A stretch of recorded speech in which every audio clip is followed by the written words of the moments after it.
جیسے آج مسلمان شب برات منا رہا ہے، آج مسلمان شب معراج منا رہا ہے، آج مسلمان تعزیہ نکال رہا ہے، آج مسلمان 12 ربیع الاول کا جلوس نکال رہا ہے، یہ سارا کا سارا کام مسلمان دین سمجھ کے کر رہا ہے، ثواب سمجھ کے کر رہا ہے، نیکی سمجھ کے کر رہا ہے، جبکہ یہ سارے کام نبی نے ان کا حکم نہیں دیا، صحابہ نے یہ کام نہیں کیا، یہ سارا کام دین کے اندر نیا کام ہے۔ اور میرے پیارے نبی اپنے ہر خطبے میں کہا کرتے تھے وَشَرَّ الْأُمُورِ مُحْدَثَاتُهَا وَكُلُّ مُحْدَثَةٍ وَكُلُّ بِدْعَةٍ ضَلَالَةٍ وَكُلُّ ضَلَالَةٍ فِي النَّارِ، سب سے برا کام دین کے اندر نیا نکالا گیا کام ہے، اور ہر نیا کام بدعت ہے، اور ہر بدعت گمراہی، اور ہر گمراہی جہنم میں لے کر کے جانے والی ہے۔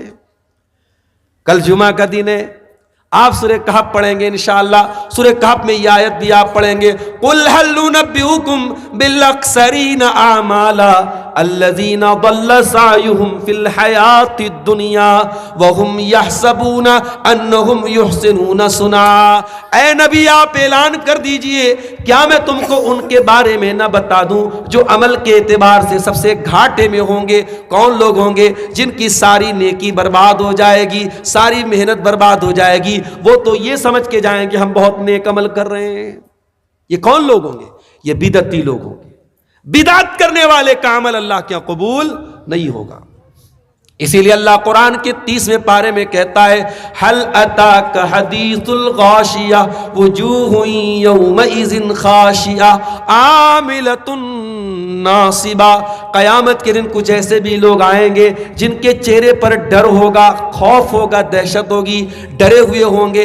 عاملۃ ناصبہ، بہت عمل کر کے آئے ہوں گے لیکن تھکے ہارے ہوں گے، عمل کر کے تھک گئے ہوں گے۔ تسلا نارن حامیہ، بھڑکتی ہوئی جہنم کی آگ میں ڈالے جائیں گے۔ عمل کر کے آئیں گے مگر جہنم کی آگ میں ڈالے جائیں گے۔ کیوں؟ کیونکہ عمل بغیر دلیل کے تھا، عمل کے اوپر محمد اکرم کی مہر نہیں تھی۔ میرے ساتھیوں، یہ نوٹ بندی کا واقعہ کس سن میں ہوا تھا؟ 19 میں ہوا تھا، 18 میں، 17 میں؟ مجھے یاد ہے 2017 میں جب نوٹ بندی ہوئی تھی، اتفاق سے جس تاریخ کو نوٹ بندی ہوئی تھی میرا پروگرام کشن گنج میں تھا، اور اسی دن ہمارے پرائم منسٹر صاحب کا اعلان ہوا تھا کہ آج سے پرانے نوٹ بند۔ اب پورے ملک میں ایک ڈر کا عالم بن گیا، بیچاری عورتوں نے کہاں کہاں چھپا کے پیسہ رکھا تھا، سب نکالنا پڑا ان کو، سب ان کی پول کھل گئی، اور جن کے پاس پیسہ بچا رہ گیا وہ بیکار ہو گیا، آج کسی کام کا نہیں۔ سرکار کا ایک اعلان ہوا، گورنمنٹ کا ایک اعلان ہوا، اور کل تک جو نوٹ مارکیٹ میں چل رہا تھا وہ نوٹ ایک پل میں بیکار ہو گیا۔ اور اب لوگ کہہ رہے کہ مودی جی نے جو نیا نوٹ بنوایا بڑا ہلکا نوٹ ہے، اس کا کلر بھی اتر رہا ہے، یہ ہے وہ ہے، سب کچھ ہے، مگر بھائی جس کو سرکار نے اپروو کیا چلے گا تو وہی، پرانا والا جتنا بھی خوبصورت تھا وہ چلنے والا نہیں۔ یہی مسئلہ دین کا ہے میرے پیارے ساتھی۔ آپ کو کیا اچھا لگتا ہے یہ میٹر نہیں کرتا، آپ کی نظر میں کون سا عمل کیسا ہے یہ میٹر نہیں کرتا، اللہ کی نظر میں وہ عمل اچھا ہے کہ نہیں یہ میٹر کرتا ہے، رسول کی نظر میں وہ عمل اچھا ہے کہ نہیں یہ میٹر کرتا ہے۔ اسی لیے اللہ قرآن میں سورہ کہف کی آخری آیت میں کہتا ہے فَمَنْ كَانَ يَرْجُو لِقَاءَ رَبِّهِ، جو اپنے رب سے ملاقات کرنا چاہتا ہے، جو جنت میں جانا چاہتا ہے، جو اپنے رب سے ملنا چاہتا ہے، جو اللہ کے یہاں کامیاب ہونا چاہتا ہے، وہ دو کام کر لے، فَلْيَعْمَلْ عَمَلًا صَالِحًا، وہ جو بھی عمل کرے نیک عمل کرے، عمل صالح کرے، ایسا عمل کرے جس عمل کے اوپر اللہ کی مہر ہو، رسول کی مہر ہو، وَلَا يُشْرِكْ بِعِبَادَةِ رَبِّهِ احدا، اور اپنے رب کی عبادت میں کسی کو شریک نہ کرے۔ شرک مت کرو اور بدعت مت کرو، یہ دو خطرناک چیزیں ہیں۔ اللہ کو راضی کرنا ہے تو شرک سے بھی بچنا ہے اور بدعت سے بھی بچنا ہے۔ تو اللہ نے فرمایا غیر المغضوب علیہم ولا الضالین، اے اللہ ہمیں ان کے راستے پر بھی تو نہ چلا جن کے پاس علم تھا لیکن عمل نہیں تھا، ولا الضالین، اور ان کے راستے پر بھی تو نہ چلا جن کے یہاں عمل تھا مگر علم کے بغیر تھا۔ اسی لیے میرے بھائیوں ہم یہ کہتے ہیں علم حاصل کرو، علم حاصل کرو، اور علم کہاں سے حاصل کرو گے؟ معاف کرنا، علم حاصل کرنا ہے تو انہی علماء سے سیکھنا پڑے گا، علم حاصل کرنا ہے تو انہی مدرسوں میں آپ کو علم ملے گا، یہی قرآن کے حافظ، قرآن کے عالم، قرآن کے قاری آپ کو قرآن پڑھنا سکھائیں گے، یہی سے آپ کو حدیثیں پڑھنا سکھایا, حدیثوں کا علم آپ کو ملے گا, قرآن و حدیث کا علم آج بھی آپ کو انہی مدرسوں میں ملے گا. اور یاد رکھو, کوئی سوٹڈ بوٹڈ ہو کر کے آ جائے, کوئی فراٹے دار انگلش بولنے لگے اور آپ لا کر کے جلدی سے اس کو مائک دے دے گی, صاحب یہ تو بڑا سوٹ پہن کے آیا ہے, بڑی فراٹے دار انگلش بول رہا ہے. نہیں, آپ کا اسٹیج, آپ کا مائک, اس کا بھی ایک وقار ہے میرے پیارے ساتھی. اور میں اکثر سیمانچل کے جلسوں میں بولتا ہوں, مجھے بہت افسوس ہوتا ہے, ابھی آپ کے اسی ارریا کے علاقے کا ایک مولوی وہ باقاعدہ تقریر میں کہہ رہا ہے کہ محمد بن سلمان صاحب میرا ویزا نہیں پاس کر رہے ہیں, میں نے ان کے خلاف بول دیا ہے وہ میرا ویزا نہیں پاس کر رہے. ابے جاہل, جھوٹے, مکار, کتنا بڑا فراڈ ہے تو, کتنا بڑا جھوٹا ہے تو. پہلی بات تو جھوٹ بولتا ہے, سعودی حکومت کے خلاف زہر اگلتا ہے, اور اس کے بعد اس طریقے کی کہانی سناتا, تیرے جیسے نہ جانے کتنے پڑے, تجھے وہ ویزا نہیں دیں گے عمرہ کے لیے. اور تو یہ سمجھتا ہے کہ سامنے پبلک جو بیٹھی ہے وہ جاہل گوار پبلک ہے, جو چاہے سنا دو. اسی لیے میں اپنے اہل حدیث بھائیوں سے کہتا ہوں, اور آپ کے اس سیمانچل کے علاقے میں خاص طور سے میں کہتا ہوں کہ اللہ کے واسطے آپ اپنے ان علماء کو دعوت دو جو کتاب و سنت کے جانکار ہیں. ہر ایرے غیر نتو خیروں کو اسٹیج پر دعوت مت دو میرے ساتھ.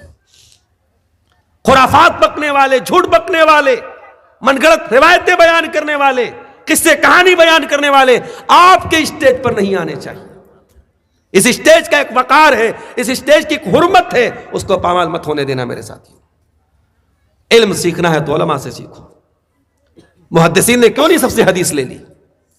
ان کیا کیوں صحیح اور ضعیف کا فرق تھا؟ کیوں حدیثوں میں صحیح اور ضعیف کا فرق کیا جاتا تھا؟ اگر آپ کے اسٹیج پر ہر آدمی آ سکتا ہے, کوئی بھی بیان کر سکتا ہے, کوئی شاعر آ کر کے الٹی سیدھی شاعری پڑھ سکتا ہے, تو معاف کرنا, یہ اسٹیج اہل حدیث کا اسٹیج نہیں ہے. اللہ کے پیارے نبی فرماتے ہیں, ان اللہ لا يقبض العلم انتزاعا ينتزعه من العباد. قیامت کے پہلے کیسا دور آئے گا, اللہ تعالیٰ دنیا سے علم کو اٹھا لے گا. سوال پیدا ہوا, علم کیسے اٹھے گا؟ کیا کتابیں ختم ہو جائیں گی؟ کیا مدرسے بند ہو جائیں گے؟ کیا لائبریریاں بند ہو جائیں گی؟ فرمایا نہیں, لائبریری بھی موجود ہوگی, کتابیں بھی ہوں گی, لیکن اللہ تعالیٰ علماء کو اٹھا لے گا. علماء دنیا سے دھیرے دھیرے چلے جائیں گے, حتی اذا لم یبقی عالما, یہاں تک کہ جب علماء چلے جائیں گے, اتخذ الناس رؤوسا جہالا, لوگ جاہلوں کو مفتی بنا لیں گے, لوگ جاہلوں کو اسٹیج, میں آج کی زبان میں ترجمہ کر رہا ہوں, لوگ اسٹیج دے دیں گے جاہلوں کو. جاہل مسئلہ بیان کرے گا, جاہل حلال بیان کرے گا, جاہل حرام بیان کرے گا. ارے جو خود قرآن و حدیث کا جانکار نہیں ہے, وہ آپ کو حلال و حرام بتا رہا ہے, وہ مسئلہ بتا رہا ہے. ایسا آدمی جب مسئلہ بتائے گا تو کیا کرے گا؟ فَضَلُّوا وَضَلُّوا, خود بھی گمراہ ہوگا, دوسروں کو بھی گمراہ کرے گا. اس لیے علماء سے علم حاصل کرو, اور علم حاصل کرو میرے پیارے ساتھیوں. آج اتنا بڑا علاقہ ہے, آج سروے کر کے جا کے دیکھ لینا. میں تو رات میں تقریر کرتا ہوں, صبح نکل جاتا ہوں. مولانا حسین صاحب آپ سے بڑی ذمہ داری کے ساتھ کہتا ہوں, جاؤ ذرا گاؤں گاؤں سروے کر کے خالی اتنا پتہ لگا لو کتنے لوگوں کو جنازے کی نماز کی دعائیں آتی ہیں. جو جلسے میں سب سے آگے آگے رہتے تھے, جن کے موبائل پر علماء کے بیانات موجود تھے, ان کو بھی جنازے کی نماز کا طریقہ نہیں آتا, جنازے کی نماز کی دعائیں نہیں آتی. کتنے افسوس کی بات ہے. باپ مر گیا, بیٹا کھڑا ہو کے جنازے کی نماز پڑھ رہا ہے, وہ اس قابل بھی نہیں ہے اپنے بیٹے کی جنازے کی اپنے باپ کی جنازے کی نماز پڑھ سکے. میرے بھائی, اس سے تو بہتر تھا کہ ہم بے اولاد ہوتے. اولاد والے ہو کر کے کیا فائدہ؟ ہماری اولاد ہمارے لیے جنازے کی نماز نہ پڑھ سکے, ہماری اولاد ہمارے مرنے کے بعد ہمارے لیے مغفرت کی دعا نہ کر سکے. میرے پیارے ساتھیوں, اپنے بچوں میں سے ایک بچے کو کم سے کم عالم بنا دو, ایک بچی کو عالمہ بنا دو. کم سے کم سارے بچے دنیا داری میں لگ جائیں, ایک بیٹا آپ کا ایسا تو ہو جب وہ ہاتھ اٹھائے تو اپنے باپ کے لیے دعا کرے, رب ارحمہما کما ربیانی صغیرا, اے اللہ میرے ماں باپ نے بڑی تکلیفوں سے مجھے پالا تھا، بڑی قربانیاں دی تھی، بڑا ذلیل کیا تھا اپنے آپ کو، میری ماں نے بڑی غربت کا دن دیکھا تھا، میری ماں نے گاؤں کے لوگوں کے برتن بھی مانجے تھے، میرے باپ نے لوگوں کے گھر کی غلامی کی تھی، اے اللہ میرے ماں باپ نے بڑی مصیبتوں میں مجھ کو پالا ہے، پروردگار تو میرے ماں باپ پر رحم فرما۔ یہ دعا کون کرے گا؟ جو قرآن کا جانکار ہوگا، جو قرآن پڑھے گا۔ کم سے کم اپنے بچوں کو اس لائق تو بنا دو میرے ساتھیوں، علم دین سیکھو اور سکھاؤ میرے ساتھیوں۔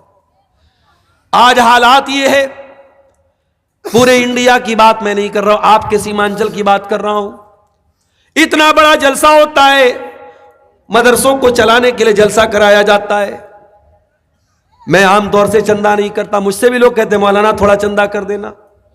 یہ مجبوری کیوں آ گئی؟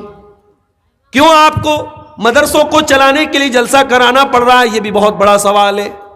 اور اتنا بڑا جلسہ، اتنا خرچ کرنے کے بعد بھی اگر آپ اپنے مدرسوں کو نہیں چلا پا رہے تو یہ قوم کے لیے چلو بھر پانی میں ڈوب مرنے کی بات ہے۔ اپنی عیش و عشرت پر لٹانے کے لیے تو ہمارے پاس لاکھوں کروڑوں ہیں، اپنے فالتو کاموں کے اوپر خرچ کرنے کے لیے لاکھوں کروڑوں ہیں، اور یہ چھوٹے چھوٹے مدرسے آج لوگوں کے سامنے بھیک مانگ رہے ہیں۔ افسوس ہوتا ہے میرے بھائیوں، ٹمپو میں بیٹھ کر کے انہی مدرسوں میں پڑھنے والے چھوٹے چھوٹے بچے بیچارے وہ چندہ کر رہے ہیں اپنے مدرسے کے لیے۔ انہی مدرسوں میں پڑھانے والے پرائیویٹ ٹیچر، ان کو مدرسے کا سیکریٹری کہتا ہے جاؤ چندہ کر کے لانا تب تم کو تمہاری تنخواہ دیں گے۔ 5-6 ہزار کی تنخواہ پانے کے لیے وہ بیچارہ وہ پرائیویٹ ٹیچر، وہ پرائیویٹ پڑھانے والا مولوی بیچارہ گاؤں گاؤں گھوم کر کے دھان اتارتا ہے، چندہ اتارتا ہے، تب جا کر کے اس کی تنخواہ کا انتظام ہوتا ہے۔ ایسا کیوں ہو رہا ہے میرے ساتھیوں؟ کیا یہ علماء کی تحقیر نہیں ہے؟ کیا یہ علماء کی توہین نہیں ہے کہ آج آپ نے اپنے علماء کو بھکاری بنا کے رکھ ڈالا ہے؟ میرے بھائیوں، ہونا تو یہ چاہیے تھا کہ ان علماء کے آپ کے دروازے تک پہنچنے کی نوبت ہی نہ آتی، آپ خود ان تک پہنچ کے جاتے۔ مولانا مجھے اللہ نے لاکھوں کا مالک بنایا ہے، یہ میرے مال کی زکوٰۃ ہے، اس مال کی زکوٰۃ میں سے میں آپ کے مدرسے کو بھی دے رہا ہوں، میں ان غریب بچوں کے اوپر بھی خرچ کر رہا ہوں، میں ان یتیم بچوں کے اوپر بھی خرچ کر رہا ہوں۔ ہونا تو یہ چاہیے، مگر ہو کیا رہا ہے کہ زکوٰۃ دینے کے لیے بھی آج ہم یہ چاہتے ہیں کہ لوگ بھکاری بن کے ہمارے دروازے تک آئے۔ اسی لیے میں اکثر کہتا ہوں کہ ہمیں سسٹم کو بدلنا پڑے گا، ہمیں سسٹم کو بدلنا پڑے گا۔ زکوٰۃ دینے کا جو طریقہ ہمارے یہاں ہے، اس طریقے کو ہمیں بدلنا پڑے گا۔ یہ زکوٰۃ دینے کا صحیح طریقہ نہیں ہے۔ میرے عزیزوں، میرے پیارے بھائیوں، علم کی قدر کرو، علماء کی قدر کرو۔ پیارے نبی نے ہم کو یہ سبق بھی دیا ہے، اپنے بچوں کا حق قربان کر کے دین سیکھنے والے بچوں کی قدر کرو۔ آج آپ کبھی مدرسوں کے ہاسٹل میں جا کے دیکھیں، چھوٹے چھوٹے بچے جو پڑھتے ہیں بیچارے، ان چھوٹے چھوٹے بچوں پر ذمہ داریوں کا کتنا پہاڑ آ جاتا ہے۔ آپ کا بچہ جہاں چاہے وہاں کھیل رہا ہے، کپڑے میلے ہو جاتے ہیں، گھر میں آتا ہے اس کی ماں اس کے کپڑے دھل رہی ہیں۔ مدرسوں میں پڑھنے والے چھوٹے چھوٹے بچے یہ بہت سوچ سمجھ کے کھیلتے ہیں، کپڑا زیادہ گندا ہو جائے گا تو دھلنا تو ہم ہی کو ہے۔ بیچارے بیٹھ کر کے اپنا کپڑا دھل رہے ہیں، چھوٹے چھوٹے 10 سال کے 12 سال کے بچے اپنے ہاتھوں سے سارا کام کر رہے ہیں، اپنے کپڑوں پر استری بھی کر رہے ہیں، اپنے کپڑوں کو بھی دھل رہے ہیں۔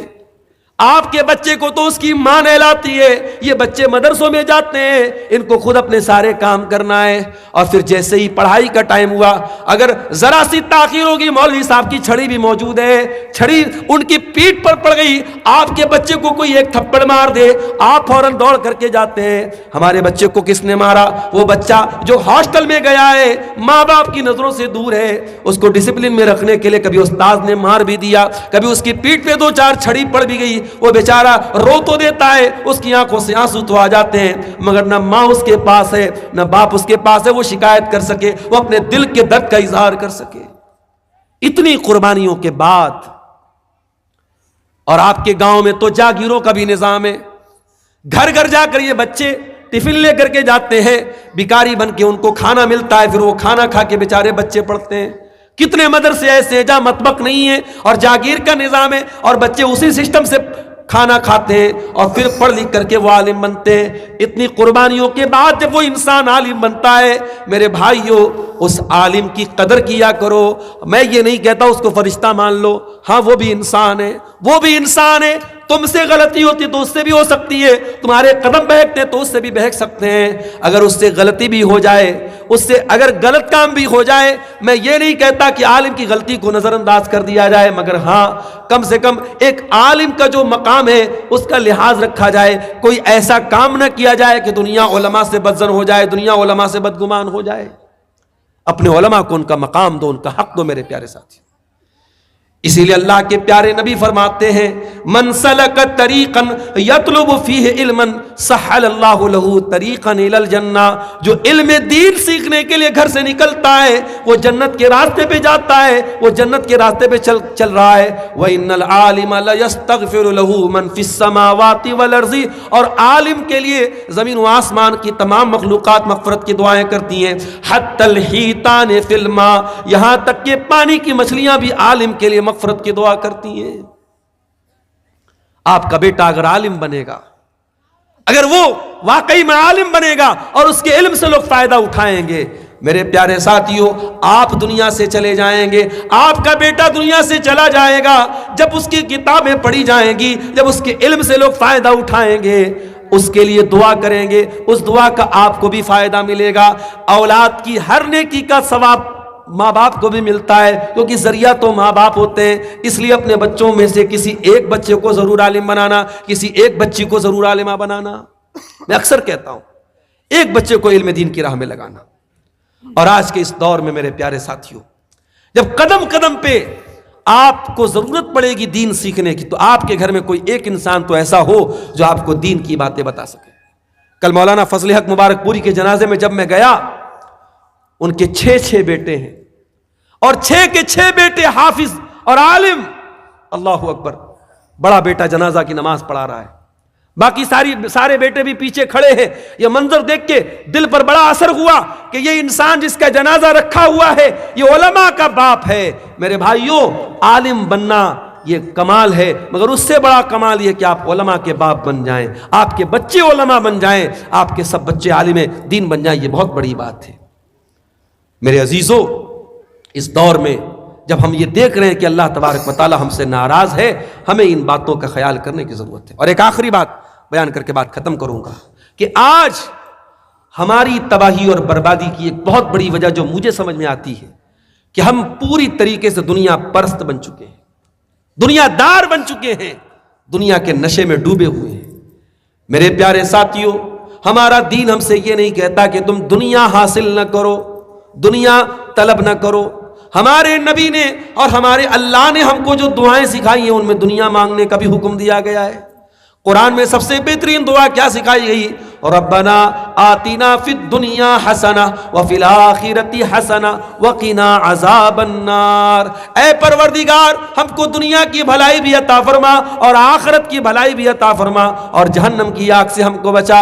ہمارے پیارے نبی کیا دعا کیا کرتے تھے؟ اللہم اصلح لی دینی الذی هو عصمت امری۔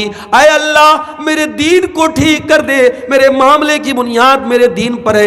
وَأَصْلِحْ لِي دُنْيَايَ الَّتِي فِيهَا مَعَاشِي، اور اے اللہ میری دنیا کو بھی ٹھیک کر دے کیونکہ مجھے زندگی تو دنیا میں گزارنا ہے۔ وَأَصْلِحْ لِي آخِرَتِي الَّتِي إِلَيْهَا مَعَادِي، اور اے اللہ میری آخرت کو بھی ٹھیک کر دے کیونکہ مرنے کے بعد لوٹ کے وہاں جانا ہے۔ ہمارے نبی نے یہ دعا ہم کو سکھائی ہے۔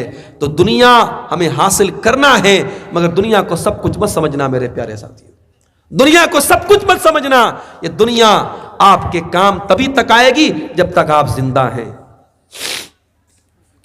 جس دن آپ کا انتقال ہو جائے گا، موت آئے گی، یہ دنیا ساتھ چھوڑ دے گی میرے ساتھیوں۔ یہ جو زمینیں آپ نے دوسروں کی ہڑپی ہیں، یہ جو حق مارا ہے دوسروں کا، یہ ساری زمین و جائیداد چھوڑ کر کے سب ٹھاٹ پڑا رہ جائے گا جب لاد چلے گا بنجارا۔ خالی ہاتھ دنیا میں آئے تھے اور خالی ہاتھ جانا۔